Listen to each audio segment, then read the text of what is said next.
Hello friends, मेरा नाम है आशीष गुप्ता और मैं स्वागत करता हूं आपका आज इस चैनल पर जिसका नाम है सीएमए टर्मिनल। दोस्तों, आज हम क्लास नंबर 2 करने वाले हैं बेसिक कंसेप्ट की, जिसमें हम क्वेश्चन आंसर्स को कवर करेंगे। इसी के साथ साथ हम एक बार डिस्कस कर लेंगे कि हमने पहली चैप्टर में क्या क्या किया था, थोड़ा सा हम देखने की कोशिश करेंगे। तो हम यहाँ पाएंगे कि किस तरीके से हमने आगे बढ़े थे बेसिक को लेकर। देखिए, यहाँ पर हमने बेसिक जब करा था तो बेसिक में हमने सबसे पहले देखा था टाइप्स ऑफ इनकम। सबसे पहले बहुत बेसिक से शुरू करा था, वो आज मैं नहीं बता पाऊंगा। अगर आपको वो देखना है तो आपको पहला पार्ट देखना पड़ेगा और मैं रेकमेंड करूंगा पहले उस पार्ट को देखिए तभी इस पार्ट को आइए। क्यों? क्योंकि 1 घंटे की वीडियो, यार देखो, अगर 1 घंटा आप नहीं दे सकते, अपनी नींव, अपना फाउंडेशन, फाउंडेशन वो नहीं जो आप पास करके आए हैं। फाउंडेशन का मतलब होता है दोस्तों, जो कि आप पढ़ रहे हैं उसका बेस। अगर आप बेस बनाने के लिए 1 घंटा नहीं दे सकते, 1 घंटा क्या होता है यार? देखो, 24 घंटे का दिन होता है जिसमें से 1 घंटा just a 4% of your day.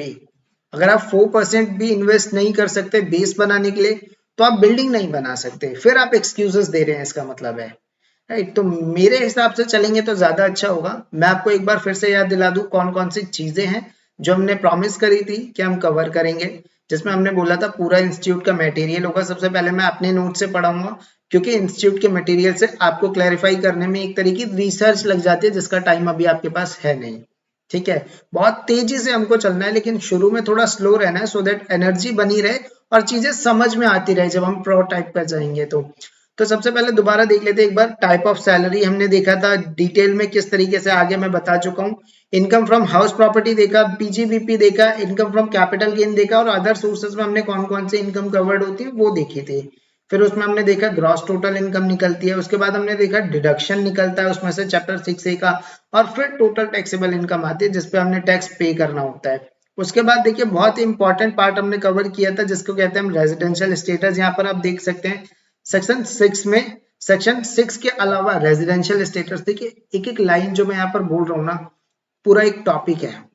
और उस टॉपिक को कवर करने में, जैसे रेजिडेंशियल स्टेटस ले लिया जाए, तो 2018-19 से पहले रेजिडेंशियल स्टेटस जो था वो 2 लेक्चर का पूरा चैप्टर होता था। लेकिन अमेंडमेंट्स देने के बाद लगभग 4 से 5 लेक्चर का हो गया, अगर डिटेल में पढ़ा जाए और पेपर में पूरे मार्क स्कोर करने।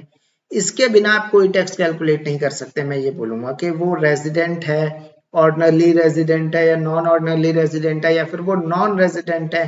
कौन कौन से टर्म्स होते हैं जिनसे वो रेजिडेंट बनते हैं, लोगों के समझ में आना बंद हो गया ये चैप्टर। लेकिन मैं हमेशा कहता हूँ कि चैप्टर कुछ ऐसे होते हैं ना जिनको आप गोद में बिठा के पढ़ते हैं। ये उनमें से एक है। बहुत ही प्यारा नॉमिनल से चैप्टर है, आप आगे पढ़ेंगे।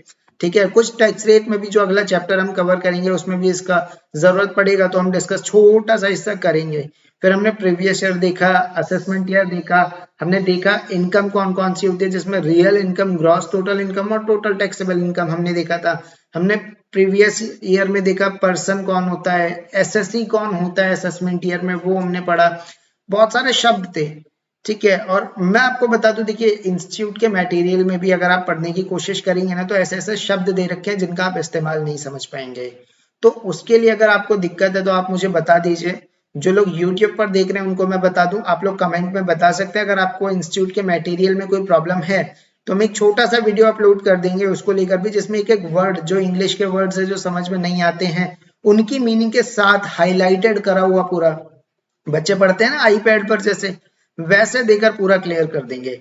इसके बाद एडमिनिस्ट्रेशन पार्ट हमने देखा कि कंप्यूटेशन कैसे होती है, कौन कौन सी चीजें आईटीआर में आपको फिल करनी होती है, कौन सा एसएससी कौन सी आईटीआर भर सकता है, ये भी देखो हमने बेसिक कंसेप्ट में बहुत अच्छे से कवर किया है। उसके बाद डिफरेंसेस देखे हमने। फिर इसके बाद हमने टीडीएस टीसीएस देखा, एडवांस टैक्स देखा हमने, कब कितना जमा होता है। और उसके बाद हम आ गए थे अगले चैप्टर पर। देखिए, अगला चैप्टर में आपको बताऊं, क्वेश्चन आंसर्स को लेकर ज्यादा दिक्कत नहीं होगी। 60 क्वेश्चन लेकर आया हूँ एमसीक्यू में। एमसीक्यू में क्यों लेकर आया हूँ? देखो, इस चैप्टर से जब भी कोई क्वेश्चन आता है ना, एमसीक्यू में ही आएगा या 1 नंबर का आएगा। लेकिन ये जो 60 क्वेश्चन है ना गिनती के, ये आपके अंदर जो टेक्स्ट भरा हुआ है ना, उसको एक नई दिशा देंगे। किस तरीके से, मैं ज्यादा बातें नहीं करूंगा, लेकर चलता हूँ आगे बिल्कुल चैप्टर की तरफ। तो यहाँ पर आप देखेंगे, सबसे पहले देखिए, मैंने भी इन चैप्टर को डिजाइन करा है अभी आपके साथ ही रहने के लिए, ताकि मैं आप में कनेक्टिविटी बनी रहे। और मैं इनकी ना प्रैक्टिस भी नहीं करता, मैं आपको सच बताऊं तो सामने मैं बैठा हूं, बिल्कुल जैसे आप हैं वैसे मैं हूं। मैंने चीजें पढ़ी हुई हैं, आपने चीजें या तो पढ़ी नहीं है या गलत तरीके से पढ़ी है। लेकिन मैं ऐसा नहीं है, आपके साथ जब बैठूंगा तो टाइम दूंगा, एक एक क्वेश्चन पे हम डिस्कशन देंगे फिर से एक बार, ताकि जिन्होंने वो वीडियो किसी रीजन से नहीं देख पाए हैं वो आज आकर यहाँ पर कवर कर लेंगे। आप में से जिन लोगों ने ये लेक्चर नहीं लिया है वो यहाँ पर बैठकर इस लेक्चर को कवर करोगे तो 90% चीजें जब आप उस लेक्चर को देख रहे होगे ना तो वो कवर हो जाएगा। चलिए शुरू करते हैं। देखिए यहाँ पर हमने जानने की कोशिश करी है, a person includes only individual, नहीं ऐसा बिल्कुल नहीं होता। A person individual and HUF, क्या इंडिविजुअल और एचयूएफ पर्सन होते हैं? Individual, HUF, firm and company only. देखिए सबसे पहले मैं आपको बता दूं पर्सन की डेफिनेशन क्या दी थी मैंने। कोई भी ऐसा शख्स जो कमा सकता है वो पर्सन है। ये सही डेफिनेशन नहीं है, मैंने आपको बताया था आप सही जानने के हकदार हैं, लेकिन अभी नहीं, आगे हम देखेंगे। अभी के तौर पर यही डेफिनेशन समझिए, और जो आंसर हम देखेंगे वो आंसर अभी के लिए हम टिक कर लेंगे। Individual, HUF, company, firm, AOP, BOI, local authority, artificial, juridical, person, event. यानी कि हर कोई जो कमा सकता है। सबसे ज्यादा ऑप्शन यहाँ पर किसमें दिए हैं? डी में। तो the right answer will B D. Every SSC is a person and, her SSC person होता है। सबसे पहले तो ये जानिए क्या ये बात सच है? एसएससी की डेफिनेशन आप जाइएगा देखिएगा वीडियो में। Every person is also an SSC, क्या हर पर्सन एसएससी होता है? Every person need to be an SSC. अच्छा, मैंने आपको बताया कि हर व्यक्ति जो कमाता है क्या वो पर्सन होता है? नहीं, जो कमा सकता है वो पर्सन है। तो क्या उसको एसएससी बनने की जरूरत है? यार ये हम कैसे बता सकते हैं, ये उस पर डिपेंड करता है। HUF is always an SSC, यानी एचयूएफ जो है वो हमेशा एसएससी रहेगा। क्या ऐसा सच है? सबसे पहले एचयूएफ की डेफिनेशन बताइए आप मुझे, आपने कहीं ना कहीं से तो सुनी होगी या मुझसे सुनी होगी। जी, एचयूएफ की डेफिनेशन हमने पढ़ी थी। पहले फुल फॉर्म निकालते हैं, हिंदू अनडिवाइडेड फैमिली। एक ऐसी फैमिली जो साथ में बिजनेस भी करती हो। डिटेल में आप टैक्स रेट में इसके बारे में जान लेंगे। तो यानी कि अगर वो बिजनेस कर रहा है तो टैक्स भी पे कर रहा होगा, और अगर वो टैक्स पे कर रहा है तो वो एसएससी भी होगा। तो ये बिल्कुल ठीक है, every person is an SSC and HUF is always an SSC, right. उसके बाद आप देखेंगे assessment year can be a period of only more than 12 months, 12 months and less than 12 months, only 12 months, 12 months and more than 12 months। आप बताइए आपके हिसाब से कौन सा आंसर ठीक है? बताइए बताइए बताइए। मेरे हिसाब से देखिए 12 months and less than 12 months. क्यों? क्योंकि देखिए जब भी कोई बिजनेस स्टार्ट होता है ना, बीच में 12 महीने का होता है, ये तो हमने पढ़ा था। लेकिन अगर कोई बिजनेस स्टार्ट ही हुआ है 12 महीने के बीच में, लाइक मैंने बिजनेस स्टार्ट करा है 10 जून से, तो मेरा असेसमेंट ईयर आप 1 अप्रैल से कैसे लगा देंगे? हाँ लगेगा वही वाला ईयर पूरा होगा, देखो ईयर तो सेम ही रहेगा, लेकिन वो स्टार्ट कहाँ से होगा? जिस दिन मेरा बिजनेस, क्योंकि कंपनी पैदा ही उस दिन हुई ना, या कंपनी कोई भी एसएससी पैदा ही उसी दिन हुआ है जब वो बिजनेस कर रहा है, तो उसका असेसमेंट ईयर 12 महीने से कम भी हो सकता है, राइट जी। तो उसके बाद अगला क्वेश्चन हम देखते हैं, in which of the following cases income of previous year is assessable in the previous year itself. यानी कौन सा ऐसा बिजनेस है या कौन सा ऐसा, मैं बताऊं आपको, देखिए कि कौन से ऐसे केसेस होते हैं जिसमें कि आपको प्रीवियस ईयर में ही टैक्स पे करना होता है। लाइक मैंने आपको बताया था कि असेसमेंट ईयर में आपको टैक्स पे करना होता है, बट कौन सा ऐसा केस होता है? तो देखिए यहाँ पर मैं आपको बताऊं, ये आपके बेसिक कंसेप्ट के पार्ट 2 में है। अगर आपने नोट्स लिए हैं तो आपको पता होगा, अगर नोट्स नहीं लिए हैं तो आप टेलीग्राम पर जाइए, वहां से डाउनलोड कर लीजिएगा। टेलीग्राम का नाम है CMA terminal. Assessment of person leaving India. A person is employee in India. A person who is into illegal business. A person who is running a charitable institute. कौन सा आंसर होगा? देखिए मैं आपको बता दूं, assessment of person living of India, living India, यानी कोई पर्सन अगर इंडिया छोड़कर जा रहा है तो आप उसको दोबारा ट्रेस कैसे करोगे? आप मुझे बताओ, आप नहीं ट्रेस कर सकते। ठीक है। तो इसके लिए आपको क्या करना होगा, इसके लिए आप उससे तभी टैक्स लेंगे, यानी इनकम टैक्स डिपार्टमेंट बोलेगा भाई टैक्स दे जा, बाद में जाते रहिए, हम तेरे पीछे पीछे नहीं घूमेंगे। ठीक है।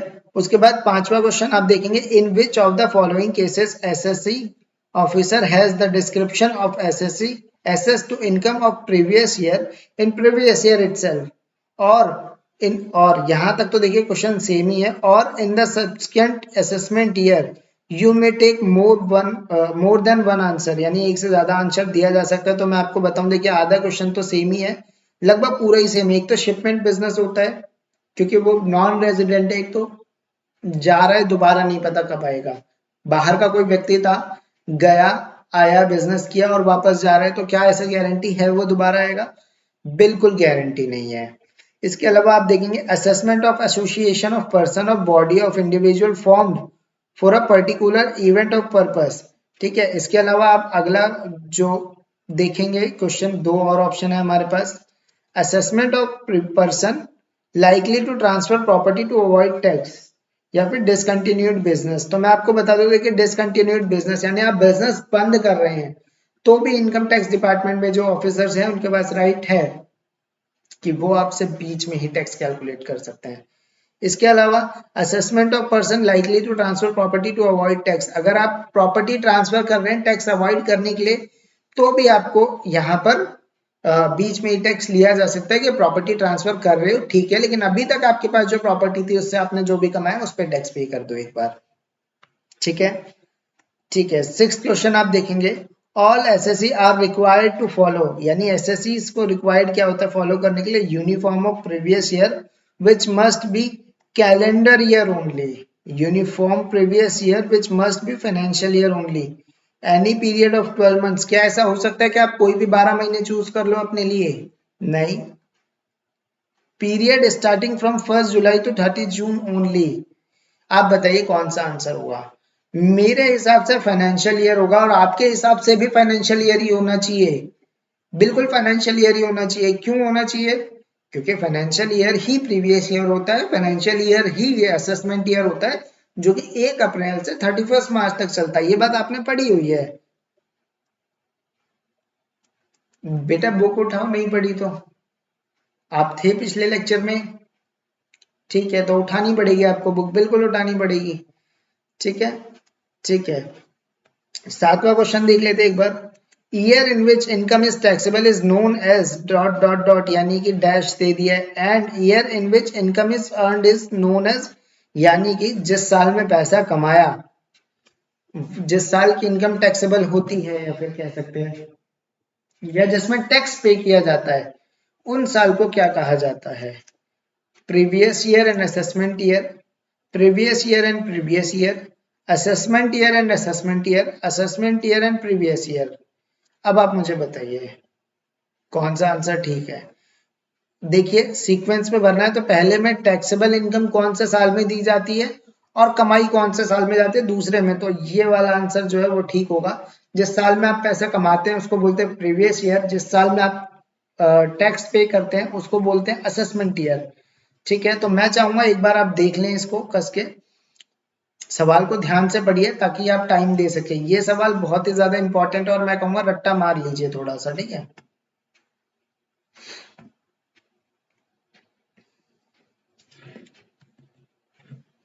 चलिए शुरू करते हैं आगे।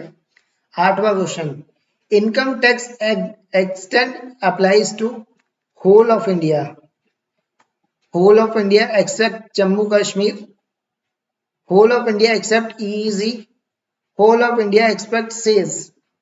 ठीक है। आप मुझे बताइए। देखिए पहले ये ठीक था, आपको मैट भी उठाकर देखना है। Whole of India except Jammu and Kashmir हुआ करता था, लेकिन क्योंकि 379 अमेंड हो गया तो उसके बाद अब ये होल ऑफ इंडिया पे लाइक एप्लीकेबल होता है। आपके इंस्टीट्यूट में भी दे रखा होगा, उसको करेक्ट कर लीजिएगा। ठीक है। आगे बढ़ते हैं। यहाँ पर आप देखेंगे financial bill becomes the financial act when it passed by the Lok Sabha, the Rajya Sabha, both Lok Sabha and Rajya Sabha, both the houses of parliament and given, इसकी स्पेलिंग ठीक कर लीजिएगा, and given the assessee assist of the president, यानी जब प्रेसिडेंट उस पर signature कर देता है। बिल्कुल ये वाला आंसर ठीक है। आप भी जानते हैं फाइनेंशियल बिल पास किया जाता है, उसके बाद उसको दोनों पार्लियामेंट हाउस में पास किया जाता है, उसके बाद प्रेसिडेंट के पास जाता है साइन होने के लिए। इस चैप्टर पर भी एक डिटेल वीडियो चाहिए अपन को कि किस तरीके से ये काम करती है पार्लियामेंट और कैसे इस बिल को पास किया जाता है। जब आपको पता होगा ना पर्दे के पीछे की कहानी क्या होती है, तब आपका इंटरेस्ट होगा। तो एक कोशिश करेंगे कि 7-8 मिनट की वीडियो दे दी जाए जिसमें पूरा डिटेल इसी चीज पे होगी, ये बिल पास कैसे होता है और कौन कौन किन किन बातों का ध्यान रखना होता है। Then part 1 of schedule first of the finance act 2022 has given rate of income tax of the assessment year। आगे देखते हैं। ऑप्शंस आपको देखने हैं, ठीक है। क्वेश्चन से एक बार ध्यान से देख लीजिएगा। क्वेश्चन मीनिंग हिंदी बेटा थोड़ी सी इंग्लिश तेज करो आप। इसमें लिखा है part 1 of schedule of, part 1 में तो पता है ना क्या होता है, ठीक है। First of the finance act 2022 has given rate of income tax for the assessment year. अभी समझे? अरे मेरा बछड़ा, कहने का मतलब है कि 2022 में जो बिल आया है, जो एक्ट आया है, वो कौन से असेसमेंट ईयर के लिए उस पर टैक्स रेट लिखा होगा? किसके लिए लिखा होगा? 2022 में अगर आया है, देखो डेट भी, आप डेट मेरे को मेंशन कर देनी चाहिए थी। चलो यहाँ पर आप मान लो कि 31/3/22 मान लो आप, ठीक है। तो किसके लिए आया है आप देखेंगे यहाँ पर, देखो 2000 यहाँ पर 21-22 होगा, ये वो तो नहीं है। 2019-20 भी नहीं है, ठीक है।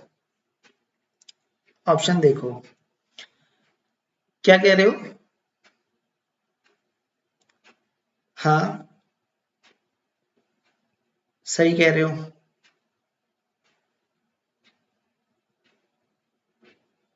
हाँ ठीक तो है, नहीं ठीक है, नहीं नहीं इसमें नहीं आएगा, डोंट वरी। ये नया ही टेक्नोलॉजी है जिसमें आप लोगों का आवाज नहीं आता है, अभी रिसेंट पता चला। हाँ, तो 2022-23 के लिए देखो इसमें रेट होगा, ठीक है जी। आगे बढ़ते हैं। क्वेश्चन देखो 11वां, part 2 of schedule first of finance act 2022 has given date, same समझिएगा, the rate of TDS financial year. यार सेम ही होगा देखो, ठीक है, 22-23, ठीक है। 22 के अगर फाइनेंस एक्ट के लिए आया है तो, और उसके बाद हम चलेंगे आगे अगले क्वेश्चन पर। कैसे बेटा? देखो 22 में आया है तो उसके बाद पहले पूरा 22 चलेगा, फिर 23 आएगा। आप लोग भी समझिए, अगर 31 मार्च को आ रहा है तो पहले 31 मार्च 2022 को, अगर किसी को कंफ्यूजन है तो पहले 22 पूरा खत्म होगा और 23 चलेगा, जनवरी फरवरी और मार्च। तो 22 और 23 के लिए आएगा, ठीक है। हाँ आगे चलते हैं। देखिए 12वां क्वेश्चन देखिए, पार्ट 3 ऑफ शेड्यूल, बिल्कुल सेम ही क्वेश्चन है देखिए, लेकिन कंफ्यूजन दूर करना जरूरी है। Part 3 of schedule of finance act 2022 has given the rate of advance tax to be deducted in the case of salary for the assessment year 2022-23, right. एक चीज और आप यहाँ से देख सकते हैं, देखिए किस तरीके से, अगर आपको कंफ्यूजन है तो एक चीज यहाँ पर क्लियर हो जाएगी। पार्ट 1 में क्या दे रखा होता है, यहाँ पर आप देख सकते हैं टैक्स रेट। उसके बाद आप देखेंगे पार्ट 2 में क्या दे रखा होता है, टीडीएस का रेट। पार्ट 3 में क्या दे रखा होता है, तो आप देखेंगे salary for the assessment year. उसके बाद देखिए the circular issued by CBDT are binding on SSC, income tax authorities, high court, all of the above. क्या मतलब है इसका? और इसका आंसर देना बहुत जरूरी है। देखो ये बहुत कठिन है जिन लोगों ने सेल्फ स्टडी की है ना, क्योंकि जो देखिए यूट्यूब वालों के लिए अभी यहाँ पर देखिए, आपने सीबीडीटी अगर आपने पढ़ रखा है, सीबीडीटी क्या होता है, central board of direct tax. मैं आपको फुल फॉर्म बता देता हूँ, बाकी इसके बारे में डिटेल हम डिस्कस करेंगे अभी। तो वो क्या काम करता है, सबसे पहले मैं आपको बता दूं। देखिए उनका काम क्या होता है, वो जो भी रूल बन रहे हैं उनका ध्यान रखना, या फिर रूल किस तरीके से डिजाइन होते हैं। Central board of direct tax, आप नाम से समझ सकते हो कि काम क्या होता होगा उनका, राइट। तो वो चीज आप देखिए एसएससी को तो बाउंड करेंगे, इनकम टैक्स अथॉरिटीज को भी बाउंड करेंगे, ठीक है। हाई कोर्ट को भी क्या बाउंड करेंगे। अब मेरे को आप बताइए, या तो इसमें से ऑल ऑफ अबव निकलेगा या तो एसएससी निकलेगा, आप बताइए किसको करना चाहिए। ठीक है, इसका आंसर वेरी गुड, तालियां बजा दो एक बार इसके लिए। और आप लोग इसका आंसर, क्या नाम है बेटा? सुमित। हाँ, तो मेरा आवाज कोई बात नहीं, अप्रिसिएशन मिलने दो। ठीक है, इसका आंसर यूट्यूब पर जो लोग देख रहे हैं वो लोग आप करेंगे आंसर, ठीक है। उसके बाद 14 question, AOP should be consist of individual only. Art is AOP की फुल फॉर्म बताओ, पढ़ के आए थे, कौन पढ़ के आया था? हाँ बिल्कुल, इंडिविजुअल ओनली। अब इसका मतलब कंसिस्ट कौन कौन कर रहा है? Person other than individual only, both of the above, both the above, individual and HUF only. आप मुझे बताइए, एसोसिएशन ऑफ पर्सन इसको हम बोलते हैं, तो यहाँ पर इंडिविजुअल्स आएंगे सर, ठीक है।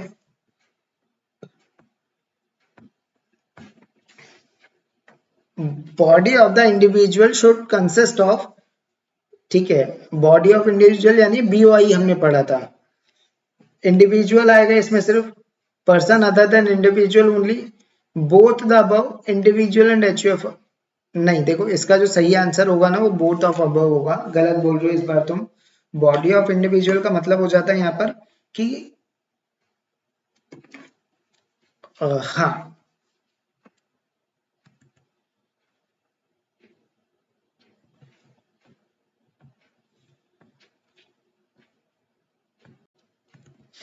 ठीक है। 16वां क्वेश्चन देखते हैं एक बार।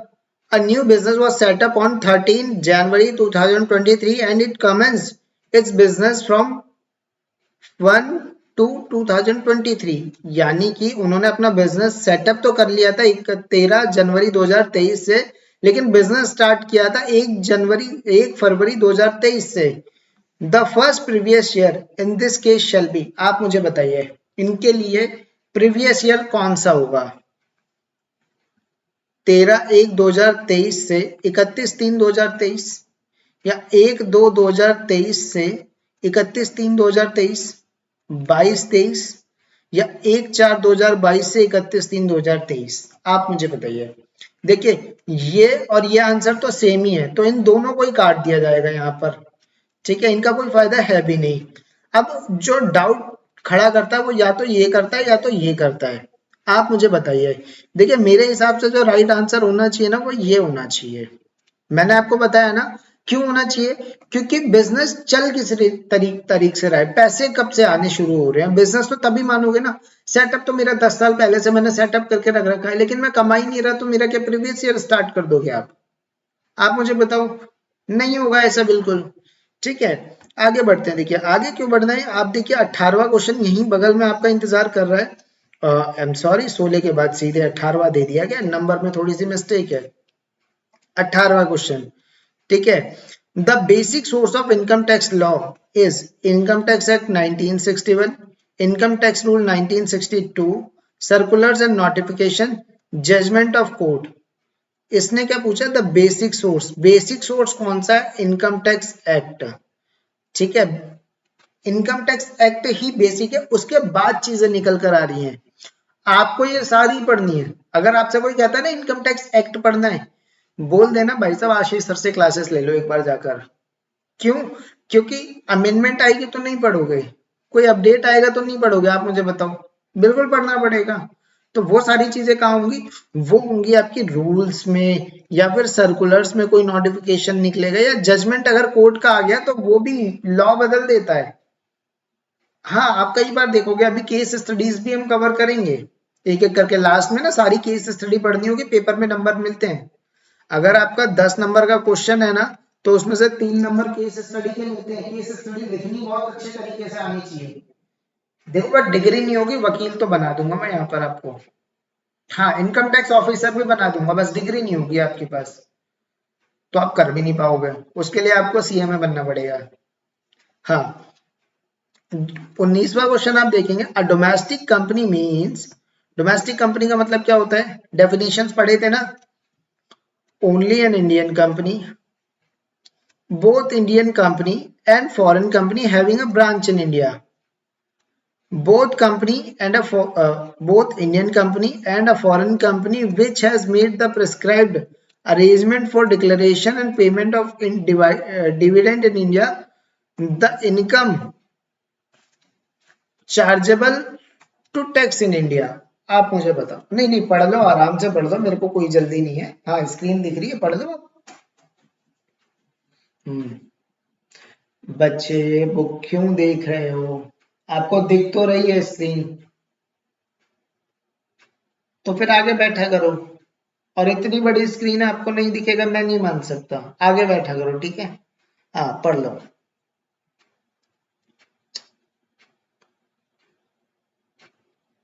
नहीं, गलत जवाब। कंपनी की डेफिनेशन कौन बताएगा? डोमेस्टिक कंपनी की।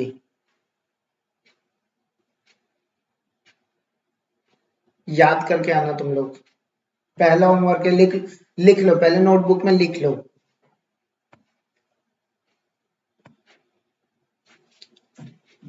आप लोग भी बताइएगा कमेंट करके। The central government has been empowered by the entry of the Union list of Schedule 2 of the Constitution of India to levy on the income and agricultural income। आप मुझे बताइए। The central government has been empowered by the entry of the Union list of Schedule 7 of the Constitution of India to levy tax on income other than agricultural income। कौन से section में लिखी हुई है ये बात? अरे ठीक है, फिर भी बताना तो है। हाँ बताओ। बुक में ढूंढ रहे हो? पहले क्यों नहीं ढूंढा? याद करके आनी चाहिए थी ना ये चीज तो। ठीक है, कोशिश करो, अगर मिलता है तो बताना, ठीक है? लगाओ 2 मिनट। आप लोग भी तब तक कमेंट करो।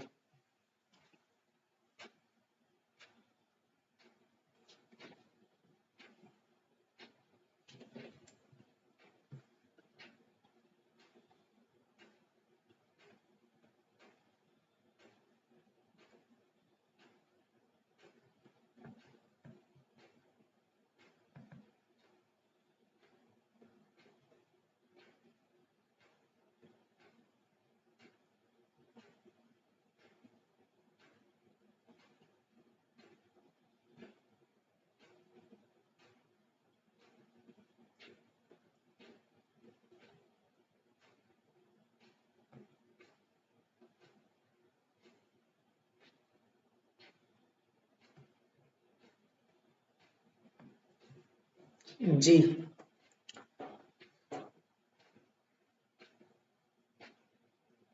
अरे मिला तो बताओ, वरना बताओ आगे बढ़े।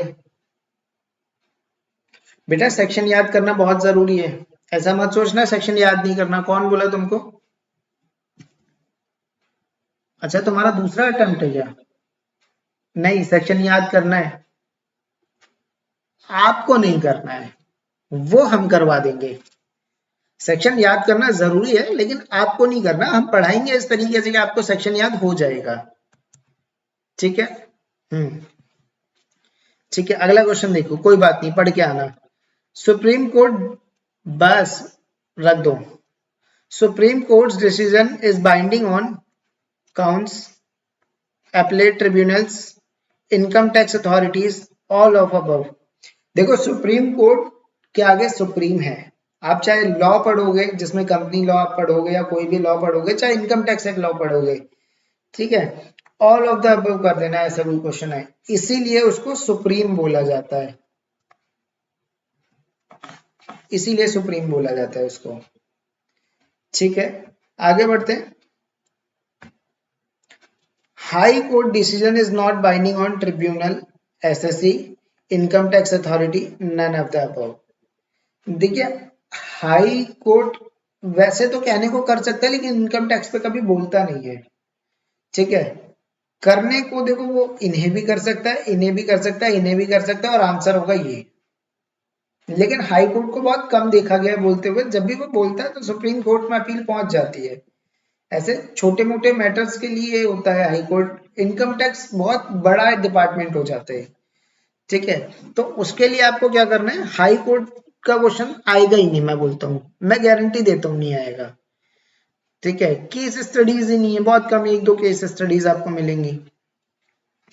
ठीक है, देखिए 23rd question, wherever in the act the fast and prescribed appears, it means that regulations are to be framed in this respect.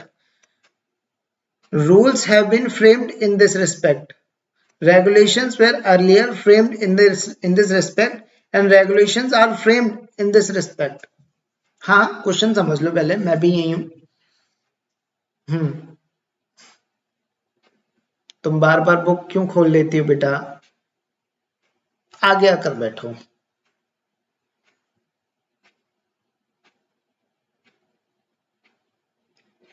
Act में क्या लिखा होता है?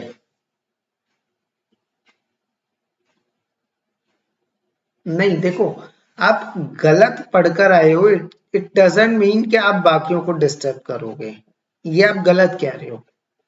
इसमें ऑल ऑफ द अबव का तो ऑप्शन ही नहीं दिया। डोंट बी स्मार्ट ना बेटा, आप सीख रहे हो, सीखो एक बार, ठीक है। आंसर देख लो।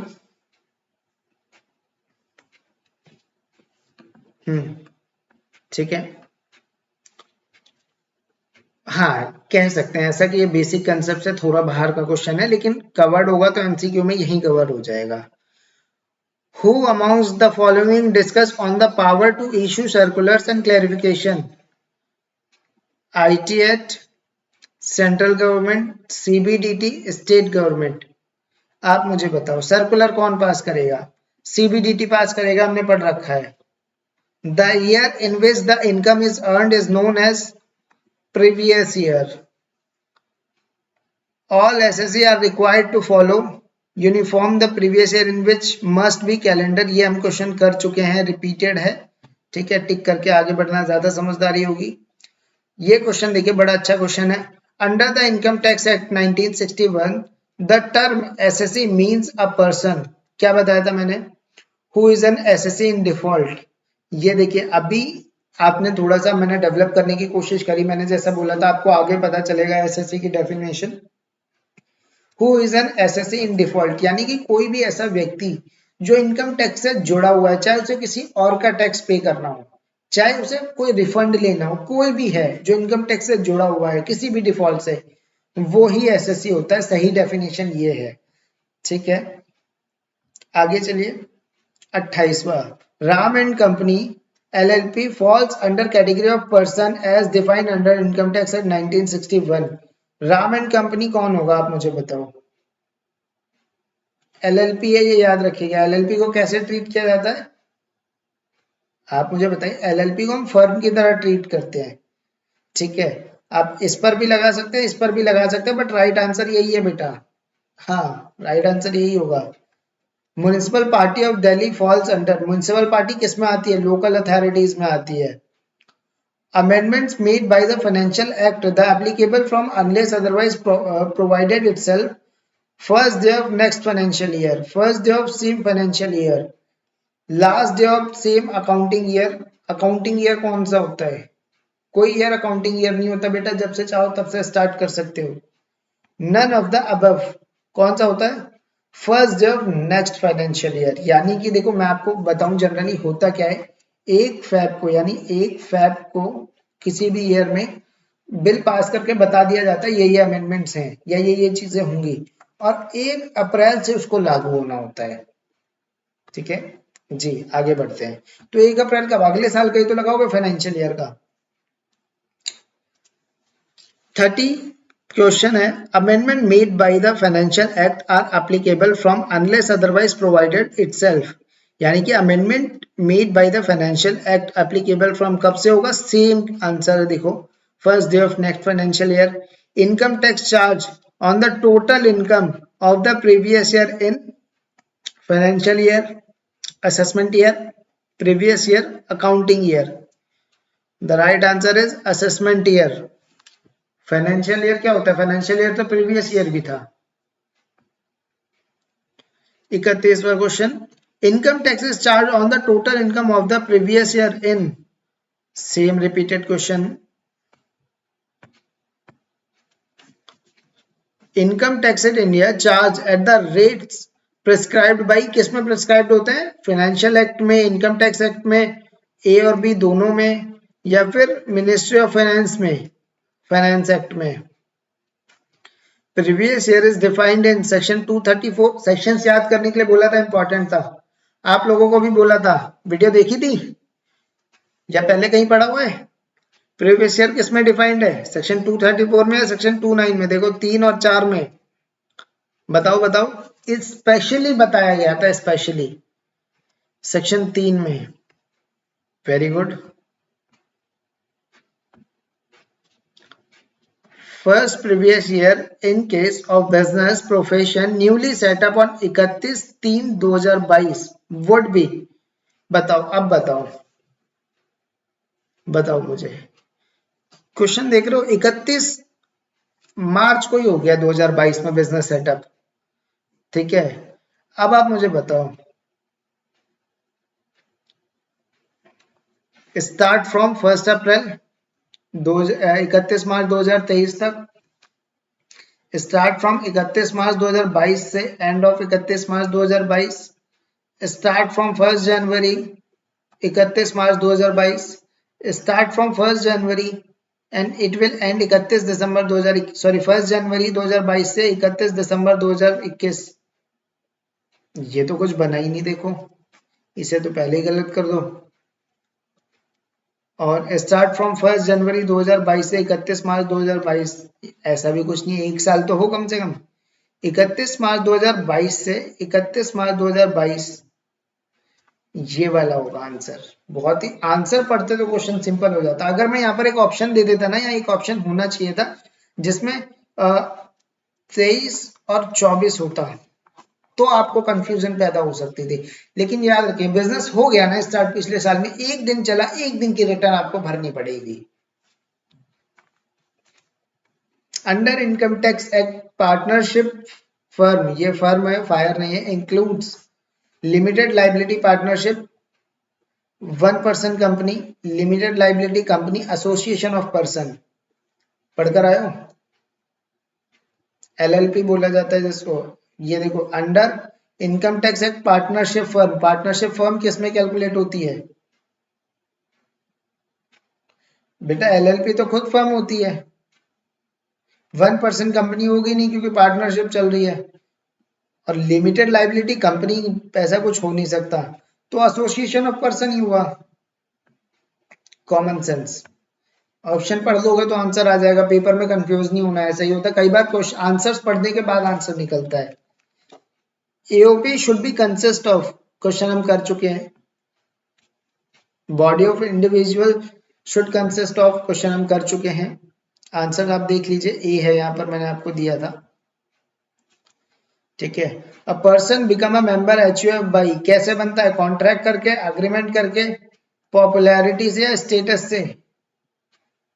एचयूएफ का मेंबर कौन होता है? जो एचयूएफ में पैदा हो, तो स्टेटस से बनेगा। in order to be assessed as HUF there should be partnership होनी चाहिए क्या HUF में? को पार्टनरशिप, एक ही ऑप्शन है को, ठीक है। को ओनरशिप, को ओनरशिप आपको मिल जाती है, आप सह मालिक बन जाते हैं। आप देखते हो ना वो, हाँ लड़कियों को पता होगा, जो नाटक वगैरह आते हैं उसमें होता है, ठीक है। कौन सा section of assessment tax act of income tax act 1961 define the term person? अब बताइए, क्या सेक्शन 4 में होता है पर्सन डिफाइन? सेक्शन 5 में होता है? सेक्शन 231 में होता है या 232 में होता है? बताइए बताइए। देखो 4 में क्या होता है वो बताओ आप मुझे।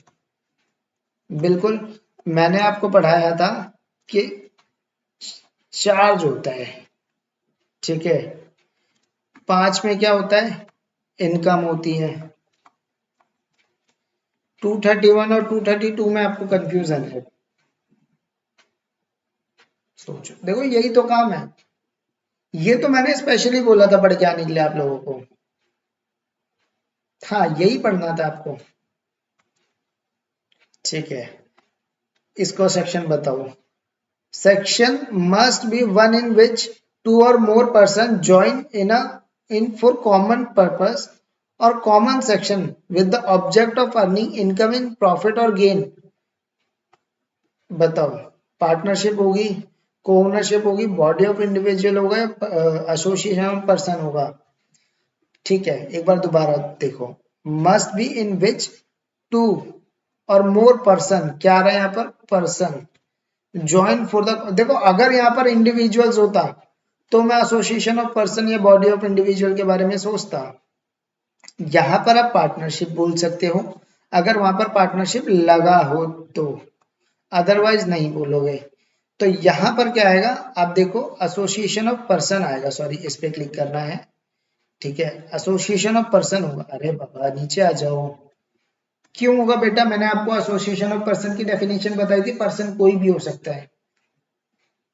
पार्टनरशिप होता तो पार्टनरशिप लिखी होती, क्योंकि पार्टनरशिप अलग एसएससी हो जाता है, ठीक है। 42 in which of the following cases income of previous year is accessible for the previous year itself? ठीक है, आसान सा आंसर है, वीडियो पॉज करके आप आंसर देंगे। Assessment year can be a period of, ठीक है, 12 महीने या उससे ज्यादा का नहीं हो सकता, 12 महीने का ही होगा, वो प्रीवियस ईयर था जो कम हो सकता है, ठीक है। 44 in which of the following cases assessing officer has the direction to assess the income tax previous year and previous year itself sequent assessment year? ये भी क्वेश्चन ऑलमोस्ट हो चुका है तो आप देख लेना, ठीक है, इसको करके आना, बहुत सारे क्वेश्चंस रिपीट हो गए हैं। 45 in case of resident engaged non-resident engaged in shipping business in India during the financial year taxable in India in the same financial year, बिल्कुल यही आंसर होगा, नॉन रेजिडेंट था क्योंकि। 46 which amongst the following is the exception of the previous year rules? Business of profession newly set up, business where a source of income newly set up, non-resident engaged in a shipping business, none of the above। बताओ, बिल्कुल अभी आपने ऊपर करा है, देखो non resident engage in shipping business, ठीक है। 47 आप देखेंगे, 47 है as per the section 4 income tax is levied on the dash of person, total income after exemption, gross total income, aggregate of total taxable income। 48 CMA Shalini commenced his practice on 1st September 2022। CMA Shalini इस बार हमारी heroine बनी है, ठीक है, SSC कहने का मतलब है हमारा जो हीरो, जो कि पिछले केस में मिस्टर सीटी थे, ठीक है, यहाँ पर वो नाम CMA Shalini commenced his practice on 1st September 2022, the previous year of the profession of assessment year 2023-24 would be 1st April of 2022। यार ये तो देखो आप आंसर कर लेना पढ़कर, ठीक है, ये क्वेश्चंस नहीं करूंगा, जो टफ है थोड़े वो कराने में मजा आएगा, जिसमें कंफ्यूजन हो सकती है। Income of business commenced on 1st March 2023 will be assessed in assessment year, कौन से असेसमेंट ईयर में होगा? 1 मार्च 2023 को अगर हुआ है तो 23-24 में होगा, है ना। 1 मार्च 2023 खत्म कब होगा फाइनेंशियल ईयर? 31 मार्च 2023, तो कौन सा लगा? 22-23 बेटा, 22-23 आंसर ये है। इतना जल्दी नहीं बोलते बिना सोचे, अभी नए हो आप लोग तो थोड़ा सा अभी ना धीरे धीरे ग्रिप बन रही है। मैंने क्या बोला कि थोड़ा थोड़ा स्लो चलूंगा मैं, राइट। बहुत सारे बच्चे होते हैं ऐसे जल्दी में, आप देखो आप टिक मारा होगा फटाफट पेपर में और आपका 1 नंबर चला जाएगा, फिर आप सोचते हो यार मैं तो ठीक करके आया था, ये गलत कैसे हो गया? क्योंकि क्वेश्चन पेपर पे राइट करने नहीं देते वो आपको, आप ओवर राइटिंग नहीं कर सकते क्वेश्चन पेपर में, और घर आकर आप सोचो यार मैंने तो ठीक ही कर रहा था, नंबर कहाँ कट गए। तो बहुत ही ध्यान से चीजों को पढ़ना है। मैं आपको बता दूं कितने ध्यान से, जितने ध्यान से शास्त्रों को पढ़कर अनुवाद किया जाता है शायद, बिल्कुल उतने ध्यान से, ठीक है। 50वां question, where a person follow calendar year for his accounting purpose, which of the following option has to opt under taxation? Calendar year, financial year only, any of the calendar of financial year, as he can opt, he will follow extend year from 1st January to 31st March, a period of 15 months, क्या ऐसा हो सकता है? बिल्कुल नहीं। देखो वो कुछ भी कर रहा है उसको फाइनेंशियल ईयर ही फॉलो करना पड़ेगा, उसका अकाउंटिंग ईयर क्या है मैंने बताया था, मैटर ही नहीं करता। ठीक है, ठीक है, आगे बढ़ते हैं। 91वां क्वेश्चन देखते हैं क्या, sorry 51। The charging section of the income tax act 1961 states, states का मतलब होता है स्टेटमेंट। देखो इंग्लिश में मैं बता के चल रहा हूँ साथ साथ, स्टेट्स का मतलब वो आपका राज्य नहीं होगा, स्टेट्स का मतलब होता है statement. That the income earned in a year is taxable in the next year. This is known as principle of mutuality, previous year rule, financial rule, none of this. आप मुझे बताओ क्या कहा जाएगा इसको? इसको कहा जाएगा प्रीवियस ईयर रूल, राइट? हाँ आपने पढ़ा था। 52 question number. The period of 12 months commencing on the first day of April every year is known as financial year, assessment year, previous year, accounting year. बेटा आंसर होगा आपका financial year. Which amongst the following is other artificial juridical person under section 231? अब वो question solve हो गया होगा आपका, क्योंकि 231 तो आपको दिख गया। ठीक है बेटा, ये क्लॉज होता है, मैंने आपको पिछली क्लास में भी बताया था, सब सेक्शन नहीं होता। क्लॉज के बाद ये फिर सब क्लॉज आ जाएगा। देखो सेक्शन 2 के बाद सीधे आ जाता है क्लॉज, और उसके बाद आ जाता है सब क्लॉज। ठीक है, अदर कोई सेक्शन होगा तो उसके बाद आएगा सब सेक्शन, उसके बाद आ जाएगा क्लॉज, और उसके बाद आ जाएगा सब क्लॉज। ठीक है, हाँ आगे बढ़ते हैं। विच अमॉन्ग द फॉलोइंग, हाँ तो क्वेश्चन हमने कर लिया, दिल्ली यूनिवर्सिटी आएगा। देखो आर्टिफिशियल जुरिडिकल पर्सन क्या होता है? आर्टिफिशियल जुरिडिकल पर्सन एक ऐसा पर्सन होता है जो होगा तो इंडिविजुअल की तरह आप उसे ट्रीट मानोगे, लेकिन आप डायरेक्टली उस पर केस नहीं कर सकते। ठीक है, अब आप बता दो इनमें से कौन वो है जिसपे आप केस नहीं कर सकते?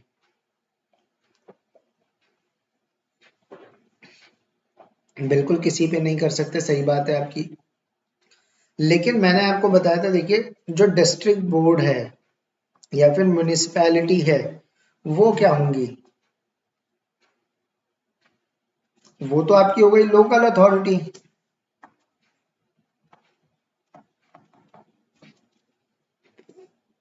तो यहां पर बचा क्या? Delhi university, right? और यूनिवर्सिटी का एग्जांपल लिया भी था हमने, अगर आपको याद हो। हाँ, इनकम इंक्लूड्स, इनकम क्या इंक्लूड्स करती है? Profit gain, capital gain, lottery winning, all of above. बिल्कुल all of above will be the right answer. The term income includes the following types of income: legal, illegal, legal and illegal both, none of the above. आप मुझे बताइए कौन सी income include होगी? Legal income. नहीं, गलत जवाब। Legal income क्यों? फिर ब्लैक मनी को आप इनकम क्यों मान रहे हो? ब्लैक मनी तो इलीगल है, तो फिर उसको इनकम क्यों मान रहे हो? टैक्स तो लिया जाता है ना, तो इलीगल एंड लीगल दोनों होगी। Answer will be this. बहुत ही टिपिकल आंसर, बहुत ही टिपिकल आंसर है। पेपर में आगे बहुत सारे बच्चे फेल हो जाएंगे क्योंकि वो वहां पर मैनर्स देखेंगे। मैनर्स नहीं देखने बेटा, प्रैक्टिकल लाइफ में चलना है। प्रैक्टिकल लाइफ में जब आप चलोगे ना, आप मुझे बताओ, लॉटरी की इनकम को अभी आप इनकम मान रहे थे, और लॉटरी की इनकम होती है। ब्लैक मनी की इनकम आपने पढ़ी है? ब्लैक मनी की इनकम, ब्लैक मनी जब आता है तो उस पर टैक्स लगता है। क्यों लगते हो फिर? टैक्स क्यों लेते हो जब वो इनकम ही नहीं है? तो इनकम में कंसीडर होगा।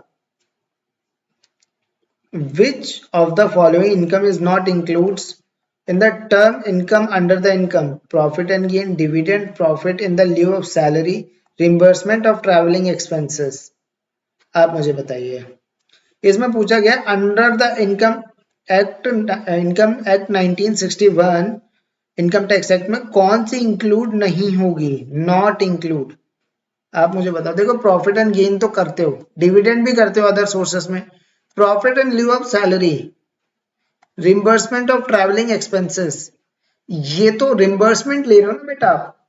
रिम्बर्समेंट का मतलब क्या होता है कि आपने कहीं पर पैसे खर्च करे कंपनी के काम से, किसी काम से, बाद में आप उससे वापस ले रहे हो, तो वो आपकी इनकम थोड़ी हुई।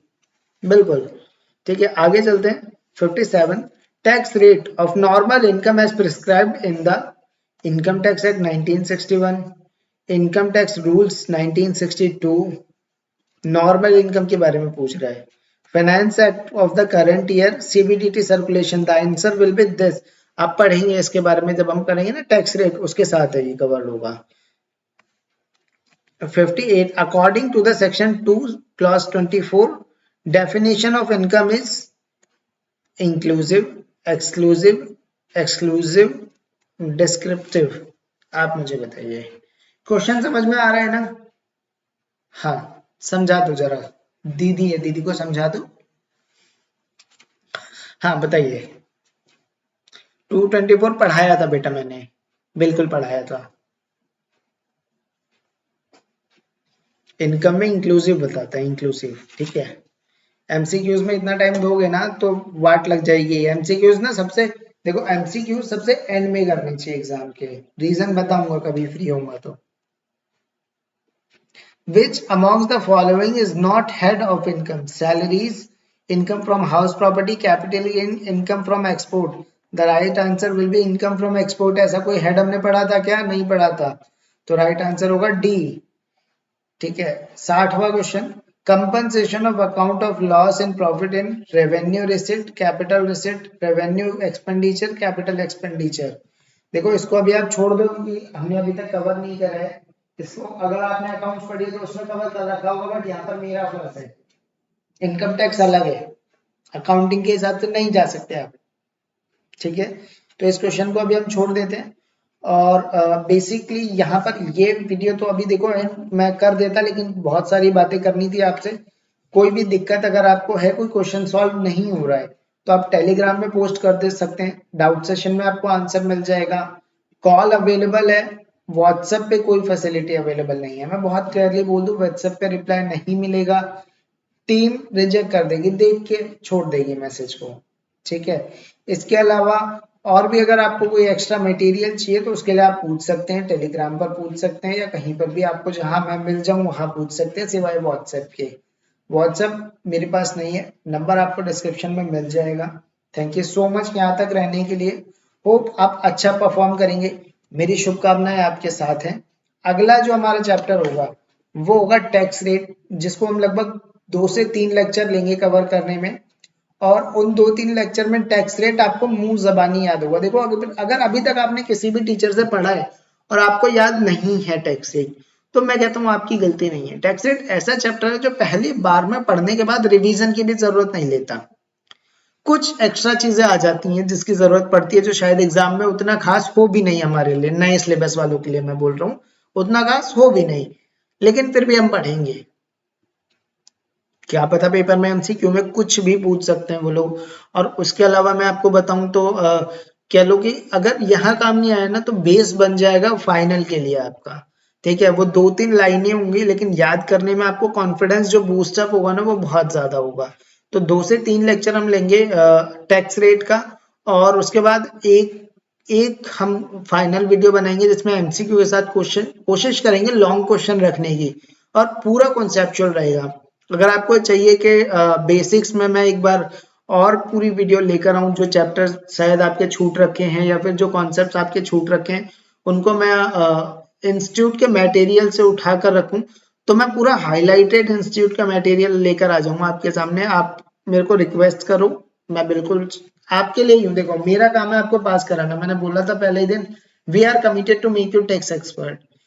ठीक है, कभी मैं भी आप ही की तरह बैठकर कहीं क्लास ले रहा था और वहां से मैं निकल कर आ गया।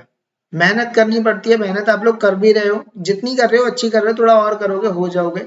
ठीक है, मेरी शुभकामनाएं आपके साथ हैं। Thank you so much.